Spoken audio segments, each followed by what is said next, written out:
नमस्कार, आप देख रहे हैं एमटीवी राजस्थान न्यूज और मैं हूं आपके साथ अंजलि खत्री।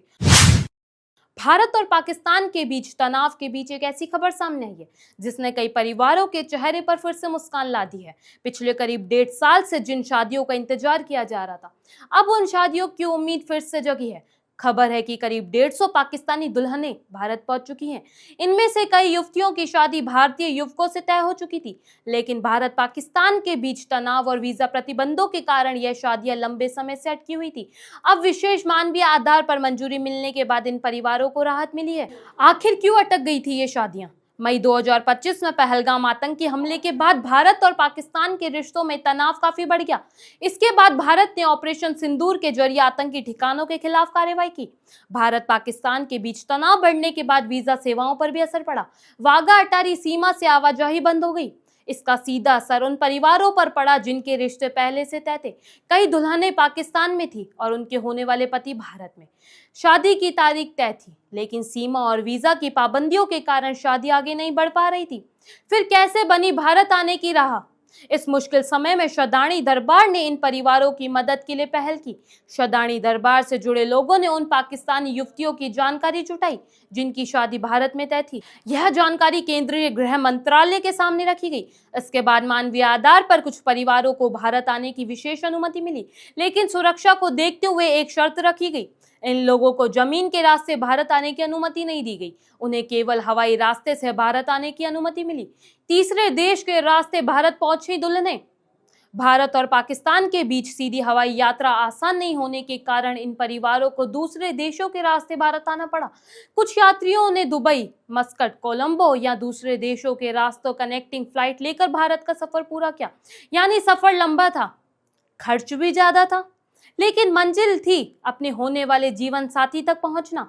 भारत के कई शहरों में अब बजेगी शहनाई। इन दुल्हनों की शादी भारत के अलग अलग शहरों में तय है। इनमें नागपुर, रायपुर, जोधपुर और पुणे जैसे शहर शामिल हैं। अकेले नागपुर में कई ऐसी शादियां बताई जा रही है। अब इन परिवारों में शादी की तैयारियां शुरू हो गई है। लंबे इंतजार के बाद आखिरकार घरों में फिर से शहनाई की आवाज सुनाई देने की उम्मीद है, लेकिन कहानी अभी पूरी नहीं हुई है। सामाजिक संगठनों के मुताबिक पाकिस्तान में अभी भी करीब 300 और युवतियां ऐसी हैं जिनकी शादी भारत में तय है। यह परिवार भी इसी तरह की मानवीय आधार पर वीजा मंजूरी का इंतजार कर रहे हैं। यानी 150 दुल्हनों के भारत पहुंचने के बाद भी कई परिवारों की उम्मीद अभी बाकी है।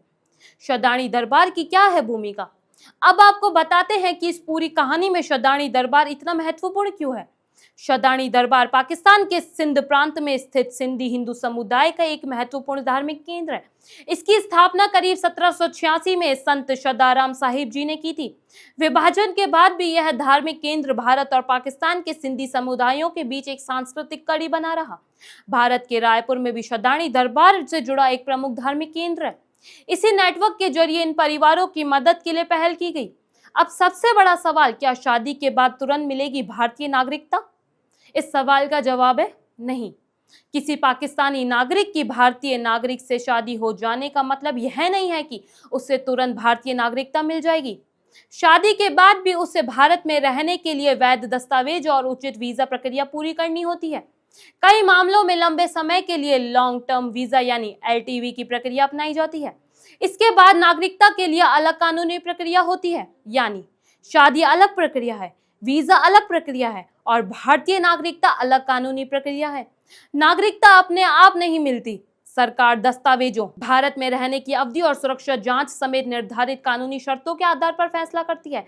इस पूरी कहानी का सबसे बड़ा संदेश, भारत और पाकिस्तान के रिश्ते चाहे कितने भी मुश्किल दौर से गुजर रही हों, लेकिन सीमा के दोनों तरफ रहने वाले आम लोगों की अपनी जिंदगी और अपने रिश्ते भी हैं।